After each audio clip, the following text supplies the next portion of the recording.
21 years old, bilyonaryo na. Ikaw? Weird flex but okay. Yan ang mga huling salitang binitawan ni Josh Mojica bago ang sakuna. You know the guy buddy, ang taong mahilig sa kangkong pero parang tinubuan ng kamote sa utak. He is a Filipino entrepreneur and a content creator na ipinanganak noong 2004. Sa social media ay madalas na marinig natin ang kanyang motivational speeches sa kalakhang internet tulad ng mga ito. Pagkahiga ka lang dyan, load ka ng load sa TikTok, gumagawa ka ng mga walang kwentang bagay. Ba't di mo galingan? Pasipag kami, di kami tamad, di kami kagaya mo. Yun yung nagsiseparate sa ating dalawa. Di ako ikaw tamad ka, huwag mo akong kausapin. Ikaw, laki ka na nga sa yaman. Ang baduy mo pa. Binigay na sa'yo lahat ng privilege sa mundo. You see, kung naaalala nyo buddy, ay last month lang, July noon, nang minsan na siyang maharap din sa kontrobersiya matapos na mag-flex ng kanyang bagong biling sasakyan. Habang nagmamaneho kasi, ay nag-video selfie ang mokong at talagang itinutok niya ang kamera sa kanyang pagmumukha at kung anong brand ang minamaneho niyang kotse. Nag-viral ito noon at inireport ng iba't ibang istasyon ng Pilipinas. Nagsorry sa LTO ang negosyante at content creator na si Josh Mojica kasunod ng kanyang EDSA viral video. Sinuspindi ng LTO ng 70 araw ang lisensya ng motorista na nag-post at nag-viral online ng video na kuha habang nagmamaneho ng sports car. Kalaunan ay gumawa ng hakbang ang mga taga-LTO bilang preventive measure. Binigyan ng 90 days license suspension si Mojica. Sa hearing ngayon ay nagdala rin siya ng abogado. Kahit na may mga bagay na alam mo yun, na you're just really proud of to show off to the internet, and of course, you wanna inspire the youth. Doing that, medyo nakakalimutan na may mga na-violate tayo. Ito ay upang ipagtanggol siya kung sakaling maimbyer na ang mga taga-LTO sa magiging asta ni Josh at tuluyang bawiin ang kanyang lisensya. In the show cause order, there are words that are seen such as suspension and revocation of license. Mind you guys na itong 90 days suspension na ito ay preventive measure lang, hindi pa ito final. On top of the 90 days suspension kasi ay binigyan din siya ng 3 violation. Una ay reckless driving, anti-distracted driving act at being improper person to operate a vehicle. And after all of this buddy, ay yung kotse na minamaneho ni Josh habang wala pang final conclusion sa investigasyon ay damay din. Hindi maaaring i-drive muna ng 90 days. Hiniling naman ng abogado ni Josh na sana ay magaan na parusa lang ang ibigay kay Josh pag natapos ang investigasyon. Dahil nagsorry na si Mojica, umaasa ang kampo niya na akma ang parusa at multa na ipapataw sa kanya bilang first-time offender. Heto nga't dahil walang lisensya ay From this,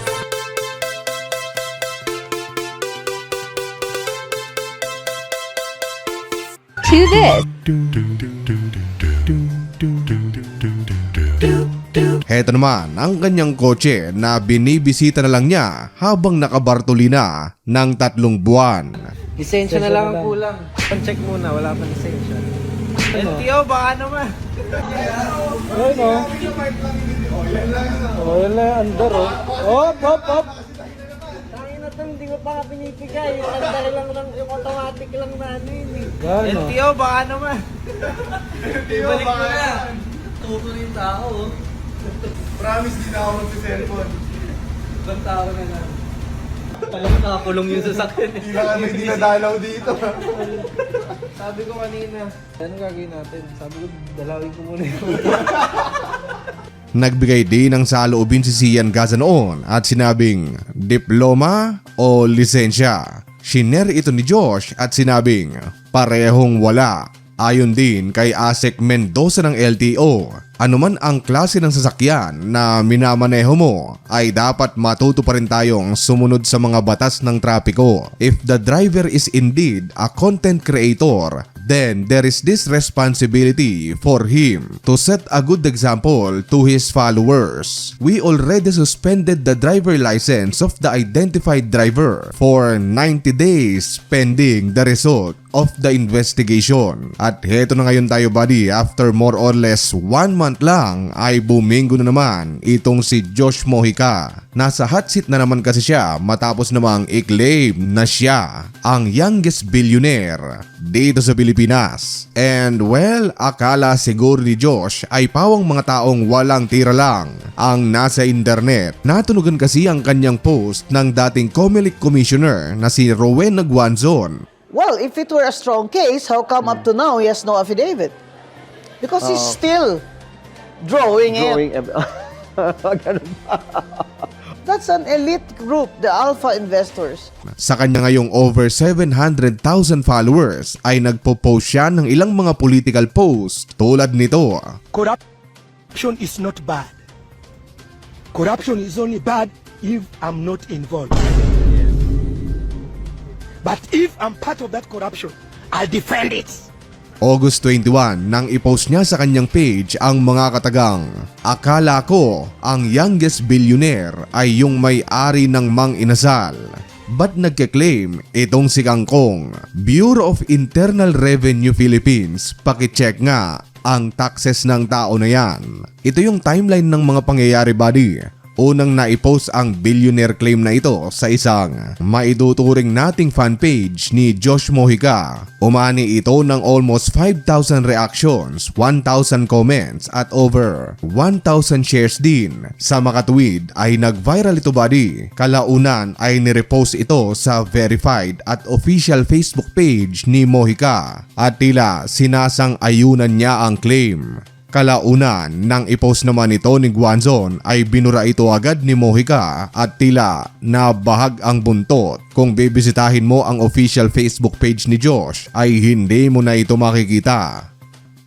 Anyway, nasa billionaire status lang din naman tayo. Ay ang official youngest billionaire ng Pilipinas ay wala ng iba kundi ang may-ari noon ng Mang Inasal na si Edgar Sia II. Nakuha niya ito noon pang 2011 matapos niyang ibenta ang Mang Inasal sa Jollibee. Ito buddy, walang kaduda-duda na bilyonaryo nga talaga itong tao na ito kasi napakarami naman talagang branch ng Mang Inasal at partner pa ng Jollibee. Pero itong si Josh ay I doubt it. Pero ayun, hindi natin alam kung ano ang magiging tugon ng BIR dito.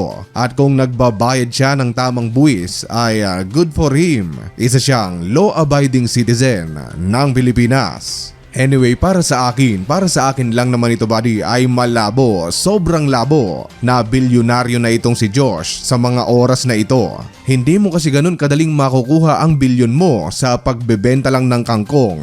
Para mangyari yon ay kailangang maging staple food ng bawat Pilipino ang kangkong chips ni Mojica. Parang kanin bago mo masabing naging bilyonaryo ka sa pagbebenta ng kangkong. Oo, given na maaring meron siyang undeclared businesses na hindi natin alam. Pero mahirap pa rin. To give you a little bit of perspective buddy ay ang benta ni Josh sa bawat kangkong chips ay roughly 99 pesos. Ngayon sa 99 pesos ay let's say profit na lahat yon, hindi pa kasama ang labor, materials, transportation, marketing, etc. Ngayon sa 99 pesos na yon ay kailangang makabenta ni Josh ng 10 million pieces na kangkong chips bago mo maabot ang billion pesos mark. Kailangang bumili lahat ng tao sa Metro Manila na may 15 million residents ng tigi-isang kangkong chips bago mo makuha ang 1 billion pesos. So malabo, sobrang labo talaga buddy unless na isa siya sa mga may business at kontraktor ng DPWH. Yup, we never know. Baka may itinatagong business itong si Josh na construction, if you know what I mean. Anyway, kaya nga rin napakaraming unverified claims na di umano ay ginagawang kasangkapan si Josh ng mga politiko at mga taong mayaman ang kanyang from rags to riches story para makapaglaban ng pera. Money laundering body. Sa iba't iba kasing Reddit threads ay usap-usapan din ito tulad ng thread na ito. At heto pa ang isa, hindi rin magpapahuli ang dating COMELEC Commissioner na si Rowena Guanzon. Alam din niya ang mga ganitong galawan. Ika niya sa bago niyang post, ngayon lang buddy. Karamihan kasi sa mga mayabang na ganyan, front lang sa money laundering. Wag ako. Wala siyang pinangalanan dito buddy, but given the fact na nitong mga nagdaang araw ay nayayabangan siya ng husto kay Josh, ay malaki ang tsansa na ang pinaparinggan niya dito sa post na ito ay si Josh Mojica. So ayun, kaalaman, ano ba ang masasabi mo tungkol dito kay Josh Mojica at sa kanyang From Rags to Riches story? Well buddy, mag-ingat kayong lahat, hindi lang kay Josh kundi sa lahat ng mga taong so-called motivational speakers. Imbes kasi na motivation ang makuha nyo sa mga taong ito, ay baka ma-pressure lang kayo sa buhay. Kasi they make it look easy, napakadali sa kanilang sabihin na mag-business ka lang, yayaman ka na agad. Huwag ka nang mag-aral, mag-hustle ka na lang, magtayo ka ng business sa iyong bahay o maghanap ng target market mo. From rags to riches, kilusan mo habang bata ka. Diskarte over diploma. Bumili kayo ng mga e-books nila o dumalo sa kanilang mga meeting para yumaman. Pero alam mo buddy kung ano talaga ang totoo? Na hindi lahat ng nagsimula ng business ay kalaunan biglang yumaman agad. Parang 1% lang din yan ng populasyon natin. 99.99% ay napakaraming businesses na noong bagong bukas ay kaliwat kanan ng celebration. Ipinapaalam nila sa napakaraming tao na may business sila, pero through the years ay noong nagsara at nalugi kalaunan ay instead of announcing it ay they quietly disappears. Sobrang filtered ng social media buddy, pawang mga positibong bagay lang ang ipinopost ng mga tao, mga success stories. Kaya mag-ingat ka buddy dahil baka sa ganong paraan malaso ng utak mo na at the age of ganto, pagtungtong mo ng ganyang edad dapat mayaman ka na. Tapos pag hindi mo ito nakuha at naramdaman mong na pag-iiwanan ka dahil nga sa mga filtered success story na kinokonsume mo sa internet, ay isa lang ang bagsak mo. Wala nang iba kundi depression. So you need to ask and control yourself sa panonood ng mga taong motivational speeches. Na motivate ka bang tunay o nape-pressure ka sa buhay? At yun lang ang gusto kong sabihin kay Josh Mojica at kita-kita ulit tayo sa susunod na video.